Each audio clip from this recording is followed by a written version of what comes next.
ٹھیک ہے. تو میرا یہ پڑھانا جو اردو سیکھ رہے ہیں نئے اسٹوڈنٹ اور جو عربی سیکھ رہے ہیں، جن کو خواہش ہے قرآن مجید کا ترجمہ پڑھنا اور اس کو سمجھنے کی، ان کے لیے میں یہ جو طریقہ ہے نا اس کو میں پڑھا لوں، تاکہ آپ لوگ اردو جو نہیں سیکھے ان کو پڑھنے میں آسانی ہو اور وہ اچھے سے پڑھ سکیں اور اس کو سمجھ بھی سکیں، جس سے ہمیں ثواب بھی ملے گا. تو ٹھیک ہے، چلو شروع کرتے ہیں.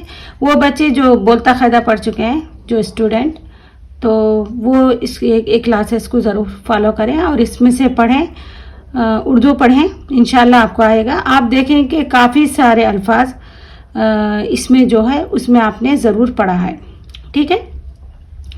جو ہارڈ الفاظ ہیں اس کا میں الگ سے ویڈیو بنا چکی ہوں، اس میں آپ وہاں سے جا کر آپ پڑھ سکتے ہیں اور اس کو یاد کر سکتے، رٹ سکتے، جیسا آپ کا مناسب ہے طریقہ، اس طریقے سے آپ